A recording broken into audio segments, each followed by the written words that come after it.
Hi hello welcome to Kavya's media. Ustaad Bhagat Singh ఉగాదికే వస్తున్నాడు.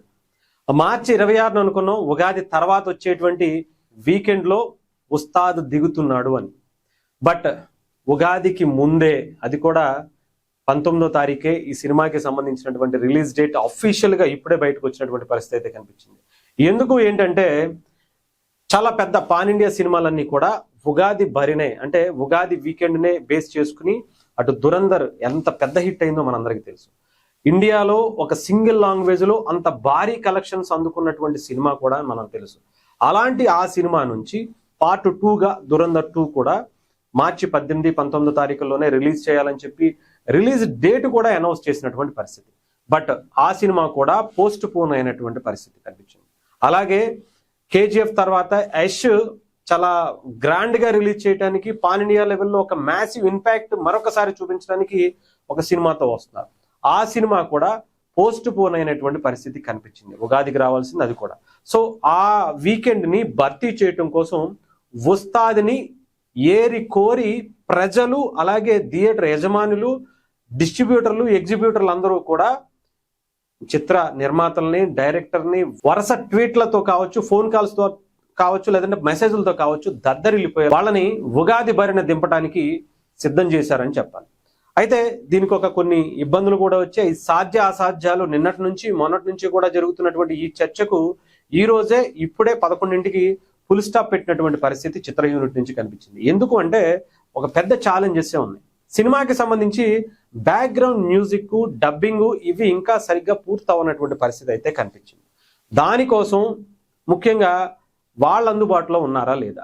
దేవిశ్రీ ప్రసాద్ గారి సినిమాకి మ్యూజిక్ అందిస్తున్నారని అందరికీ తెలిసిందే.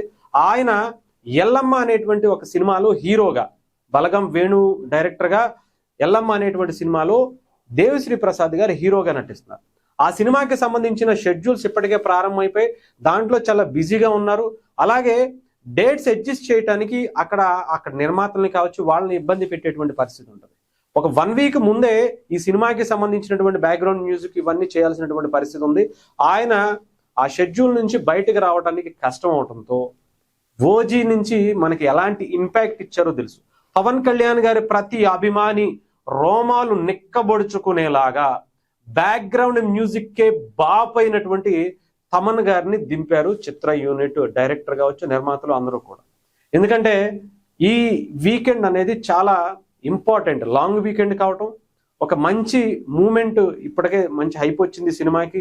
దేవిశ్రీ ప్రసాద్ గారు ఇచ్చినటువంటి మ్యూజిక్ కావచ్చు, అలాగే హరిశంకర్ గారు చూపించినటువంటి డైలాగ్స్, ఇవన్నీ కూడా హై ఎక్స్పెక్టేషన్స్ ని రీచ్ అయింది. ఇలాంటి వీకెండ్ ఏదైతే 26 ఉందో అది కొంత శుక్రవారం, శనివారం, ఆదివారం మాత్రమే ఉంది.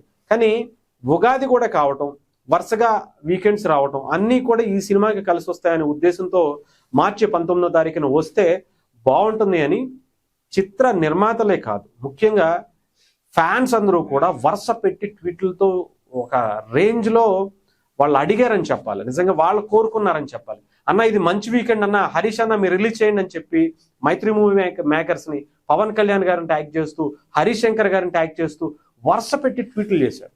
అలాగే డిస్ట్రిబ్యూటర్లు, ఎగ్జిబ్యూటర్లు, థియేటర్ యాజమాన్యాలు కూడా పవన్ కళ్యాణ్ గారి సినిమా అంటే అసలు థియేటర్ గురించి, వాళ్ళ యాజమాన్యాలకు సంబంధించినటువంటి ఆ పండగ వాతావరణం గురించి మనం ప్రత్యేకించి చెప్పాల్సిన అవసరం. అదొక సపరేట్ ఆరా నడుస్తూ ఉంటుంది థియేటర్లో పవన్ కళ్యాణ్ గారి సినిమా వస్తుందంటే. అలాంటి ఆ సినిమాకి హరిశంకర్ గారు డైరెక్టర్, దేవిశ్రీ ప్రసాద్ గారి మ్యూజిక్, ఇంకొక పక్క పవన్ కళ్యాణ్ గారి హై ఎనర్జెటిక్ పర్ఫార్మెన్స్ తో ఆయన ఇచ్చినటువంటి ఆ మూమెంట్స్ ఇవన్నీ కూడా చూసాం. ఒక రేంజ్ లో హైప్ క్రియేట్ అయింది. ఈ సినిమా కనుక వస్తే, అది కూడా ఉగాది టైంకి వస్తే, మాకు పండగ చేసుకోవచ్చు సార్, మీరు రండి అని చెప్పి హరిశంకర్ గారిని, నిర్మాతల్ని వరుస పెట్టి ఫోన్లు, మెసేజ్లట. అందుకనే సాధ్య అసాధ్యాలను చూసుకుని దేవిశ్రీ ప్రసాద్ గారి కుదరకపోవడంతో ఆయన అనుమతితోనే తమన్ గారిని దింపి, ఇంకా ఆయన గురించి మనం చెప్పాల్సిన అవసరంలా.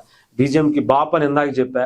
అసలు ఆయన బీజిఎం కొడుతుంటే థియేటర్లో ఉన్నటువంటి స్పీకర్లు పగిలిపోతాయా అనుకునేటువంటి రేంజ్లో ఉంటుంది.